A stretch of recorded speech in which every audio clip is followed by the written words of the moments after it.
The Poem of the Man God, the second year of the public life.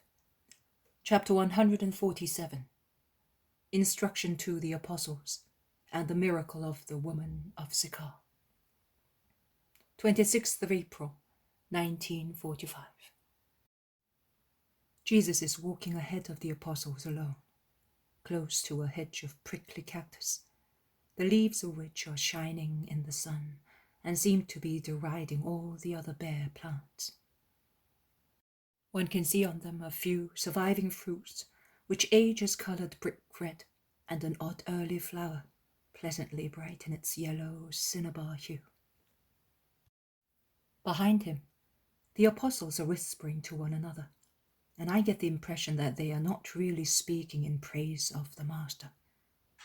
All of a sudden, Jesus turns round and says, "Keep watching the wind, and you will never sow. Stare at the clouds, and you will never reap." It is an old proverb, and I follow it. And you can see that where you were afraid of ill winds and did not want to stop, I found a fertile soil and a possibility of sowing. And notwithstanding your clouds, which, may I tell you, you ought not to display where mercy wants to show his sunshine, I am sure I have already harvested. However, no one asked you for a miracle. Their faith in you is very odd. And do you think, Thomas, that faith is evidenced only by requesting miracles? You are wrong. It is the very opposite. If a man wants a miracle to be able to believe, it means that without the tangible proof of the miracle, he would not believe. Who instead says, "I believe," in somebody else's word, shows the greatest faith. So, the Samaritans are better than we are? I am not saying that. But in their state of spiritual disability, they have shown a much greater capacity for understanding God than the believers in Palestine. You will find that very often in your lifetime, and I would ask you to remember this instance, so that you will know how to behave with the souls who turn to the faith in Christ. But Jesus, forgive me for telling you, I think that with all the hatred against you, it does you no good to give rise to new accusations. If the members of the Sanhedrin knew that you may very well say loved, because that is what I have done and I do, James.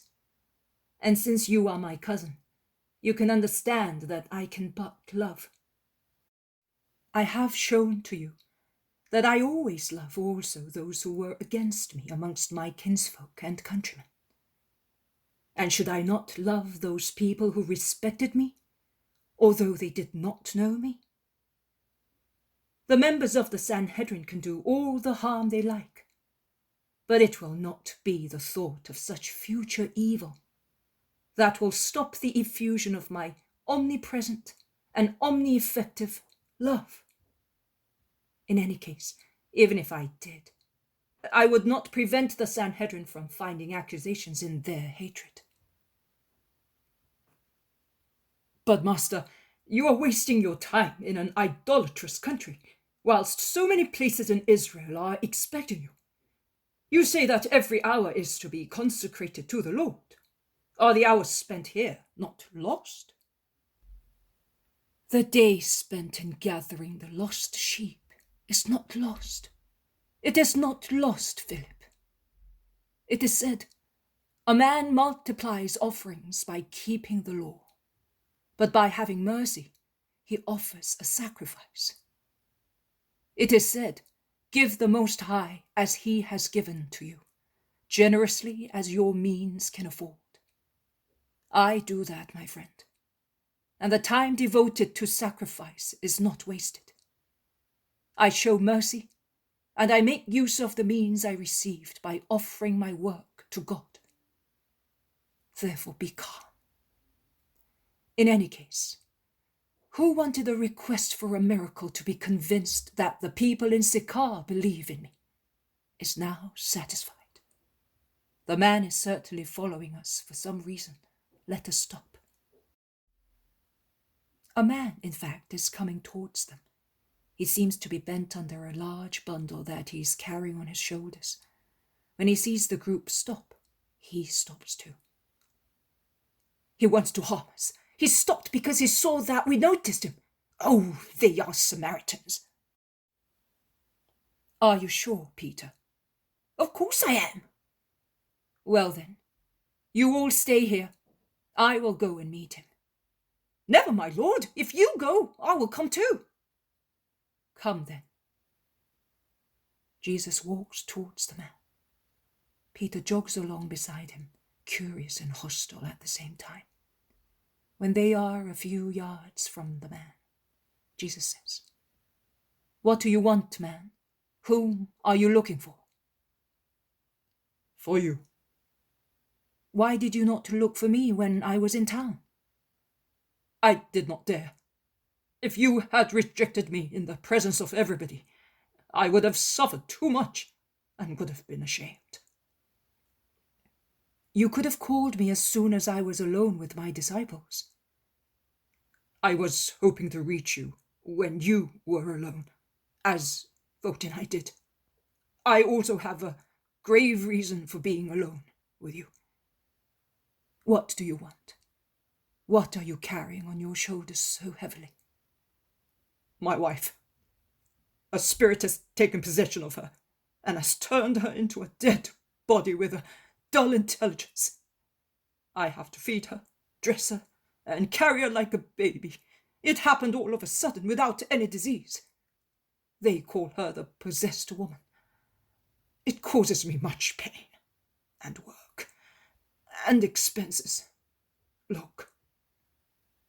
The man lays on the ground his bundle containing an inert body, enveloped in a mantle, as if it were a sack, and he uncovers the face of a woman who is still young.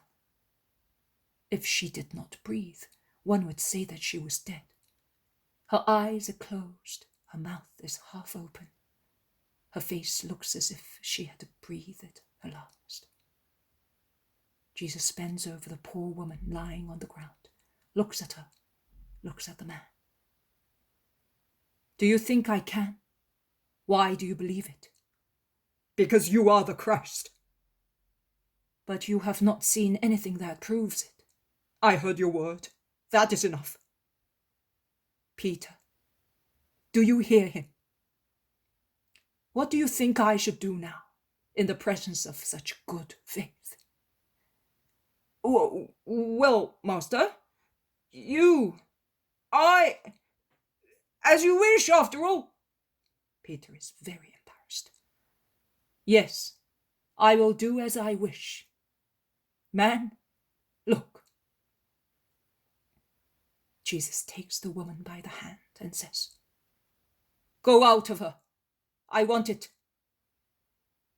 The woman, so far motionless, is shaken by a dreadful convulsion.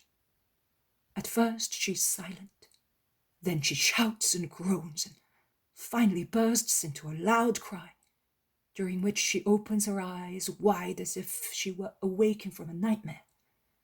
She then calms down and, somewhat bewildered, she looks around, staring first at Jesus, the unknown man smiling at her.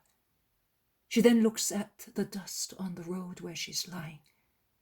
She gazes at a tuft of grass that has grown on the edge of the road, and on which the tiny white red heads of daisies seem pearls about to open out into a halo of rays. She looks at the cactus hedge, at the deep blue sky, and looking round, she sees her husband, who, full of anxiety, is watching every moment of hers. She smiles, and now, fully free, she jumps to her feet and seeks refuge on the chest of her husband, who caresses and embraces her, weeping. "What is it? How am I here? Why, who is that man?" "He is Jesus, the Messiah. You were ill, and he has cured you. Tell him that you love him, Oh, yes, thank you. But what was the matter with me? My children, Simon, I do not remember the past, but I remember I have some children. Jesus says, you need not remember the past. Always remember the present day and be good. Goodbye. Be good and God will be with you. And Jesus withdraws quickly, followed by the blessings of both of them. When he reaches the others who remained behind, close to the hedge, he does not speak to them, but he addresses Peter. So, you were sure that that man wanted to hurt me. What are you going to say now? Simon, Simon, how much you still lack to be perfect. How much you all lack.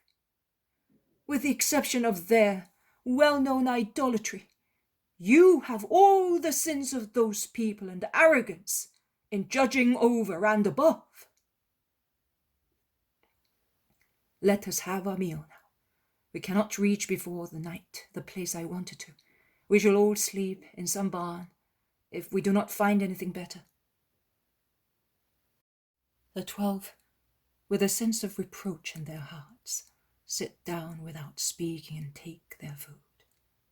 It is a peaceful day, and the sun shines on the country which slopes towards a plain in mild undulations. After their meal, they stop for a little while, until Jesus stands up and says, Simon and Andrew, come with me. I am going to see whether that house is a friendly one or not. And he goes away while the others stay and are silent, until James of Alphaeus says to Judas Iscariot, Is that woman coming here not the woman of Sychar? Yes, she is. I know her by her dress. I wonder what she wants. She will be wanting to go her way, replies Peter sulkily. No, she's looking in our direction, shielding her eyes with her hand. They watch her until she is near them and asks in a low voice, Where is your master?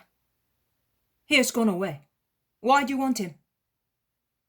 I need him. He does not waste his time with women, replies Peter curtly. I know, he doesn't with women, but I am the soul of a woman who needs him. Leave her alone, suggests Judas of Alphaeus, and he replies to Valtorta, Wait, he will soon be back. The woman withdraws to a little corner where the road bends, and she remains still and silent, while no one pays attention to her.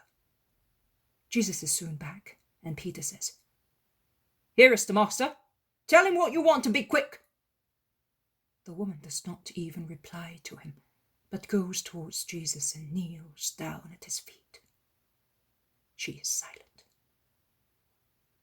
Valtorta, what do you want from me?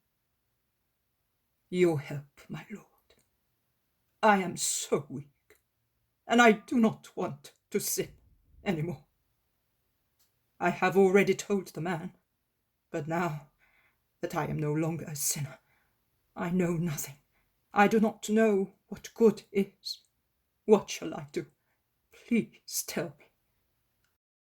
I am mud, but your feet tread on the road to go towards souls.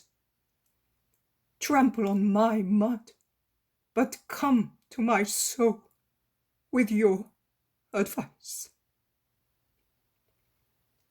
She's weeping.